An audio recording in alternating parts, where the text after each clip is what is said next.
بسم الله والحمد لله والصلاة والسلام على رسول الله وأشهد أن لا إله إلا الله وحده لا شريك له وأشهد أن محمدا عبده ورسوله أما بعد فعن معاوية رضي الله تعالى عنه قال سمعت رسول الله صلى الله عليه وسلم يقول المؤذنون أطول الناس أعناقا يوم القيامة رواہ مسلم۔ سیدنا معاویہ بن ابی سفیان رضی اللہ تعالی عنہ بیان کرتے ہیں کہ میں نے رسول اللہ صلی اللہ علیہ وسلم کو فرماتے ہوئے سنا کہ قیامت کے دن مؤذن کی گردنیں سب سے لمبی ہوں گی۔ تو مؤذن کی اذان دینے والے کی اس حدیث کے اندر فضیلت بیان کی گئی ہے کہ قیامت کے دن جب ہر آدمی اپنے اعمال کے حساب سے پسینے میں شرابور ہوگا، پسینے میں ڈوبا ہوگا، تو مؤذن اذان دینے کی وجہ سے اس کی گردن لمبی ہوگی۔ تو یہ مؤذن کی فضیلت بیان کی گئی ہے اس حدیث کے اندر۔ صحیح مسلم کی ایک دوسری روایت ہے، انس بن مالک رضی اللہ تعالیٰ عنہ بیان کرتے ہیں کہ جب فجر طلوع ہو جاتی تو نبی کریم صلی اللہ علیہ وسلم حملہ کیا کرتے تھے اور آپ بڑے غور سے اذان سننے کی کوشش کرتے ہیں۔ اگر آپ صلی اللہ علیہ وسلم اذان سن لیتے تو حملہ نہ کرتے، ورنہ حملہ کر دیتے۔ ایک مرتبہ آپ صلی اللہ علیہ وسلم نے کسی شخص کو اللہ اکبر یعنی اذان دیتے ہوئے سنا، اللہ اکبر کہ اللہ سب سے بڑا ہے، اللہ سب سے بڑا ہے کہتے ہوئے سنا۔ تو رسول اللہ صلی اللہ علیہ وسلم نے ارشاد فرمایا کہ وہ شخص فطرت پر ہے، یعنی وہ شخص دین اسلام پر ہے۔ جس نے اذان دیتے ہوئے اللہ اکبر کہا تو وہ دین اسلام پر ہے، وہ فطرت پر ہے۔ پھر اس شخص نے کہا اشہد ان لا الہ الا اللہ، کہ میں گواہی دیتا ہوں کہ اللہ کے سوا کوئی معبود حقیقی نہیں۔ تو رسول اللہ صلی اللہ علیہ وسلم نے فرمایا تم جہنم سے آزاد ہو گئے۔ بس صحابہ رضی اللہ عنہم نے اسے دیکھا تو وہ ایک بکریوں کا چرواہا تھا۔ پتہ چلا کہ جو شخص اذان دیتا ہے تو اللہ کے رسول صلی اللہ علیہ وسلم نے ایسے شخص کے بارے میں کہا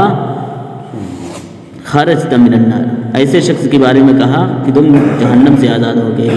گویا کہ اذان دینا یہ جہنم سے آزادی کا پروانہ ہے، یہ فضیلت ہے مؤذن کی۔ مسند احمد کے اندر، ابو داؤد، ترمذی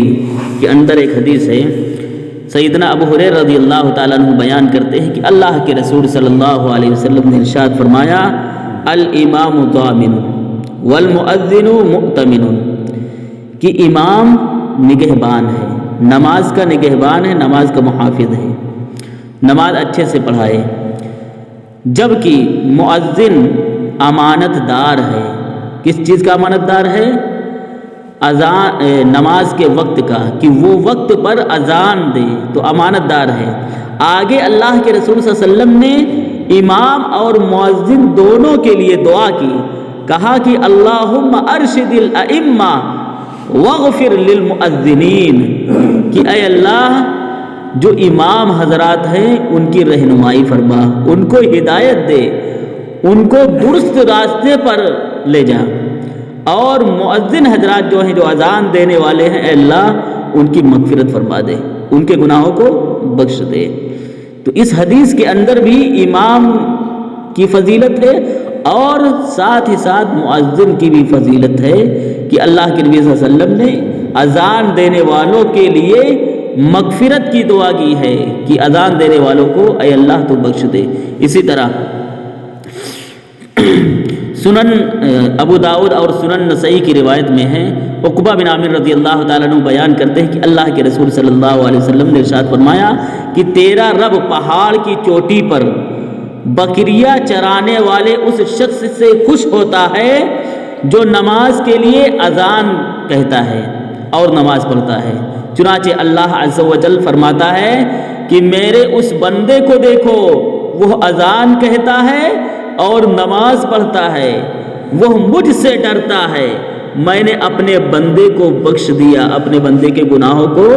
معاف کر دیا اور اسے جنت میں داخل کر دیا۔ تو اس حدیث کے اندر پتہ چلا کہ اللہ رب العالمین ایسے بندے سے خوش ہوتا ہے جو اذان دیتا ہے، نماز پڑھتا ہے، اور ایسے بندے کو معاف بھی کرتا ہے اور جنت میں بھی داخل کرے گا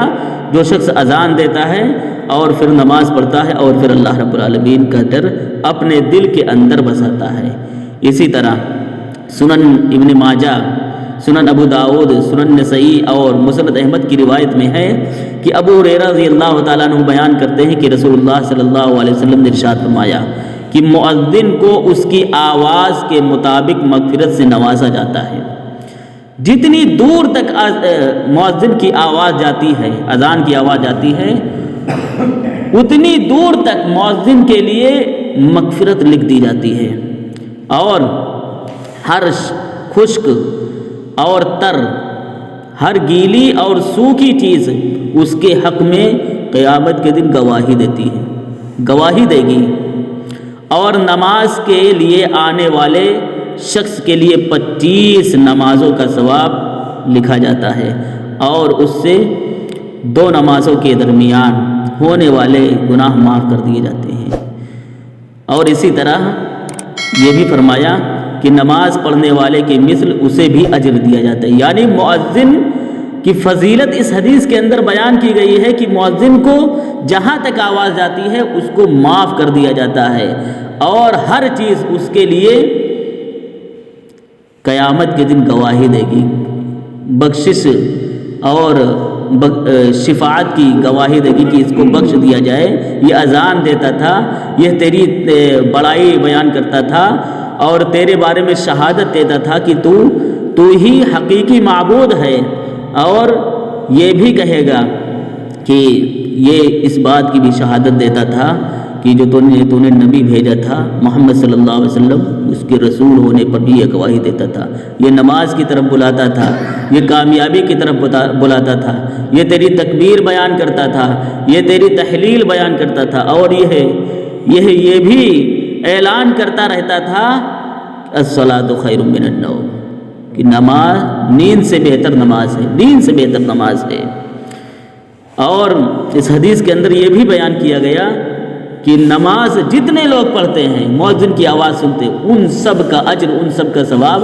مؤذن کو ملتا ہے۔ اس لیے اذان دینے کی جو فضیلت ہے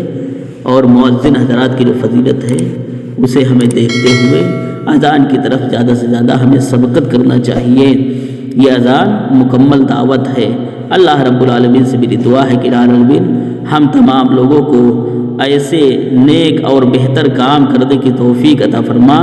جس کی وجہ سے اللہ رب العالمین کی رحمت، مغفرت حاصل ہو، جس کی وجہ سے اللہ رب العالمین کی جنت حاصل ہو، جس کی وجہ سے گناہوں کی معافی ہو۔ اے اللہ ہم پر رحم فرما، ہمارے گناہوں کو بخش دے، ہماری خطاؤں کو معاف فرما دے، اور ہمیں نیک اعمال کرنے کی توفیق عطا فرما۔ اے اللہ جب تک اس دنیا میں جیے اسلام پر جیے، ایمان پر جیے، اور جب ہمارا خاتمہ ہو تو اسلام پر خاتمہ ہو۔ آمین۔ تقبل یا رب العالمین۔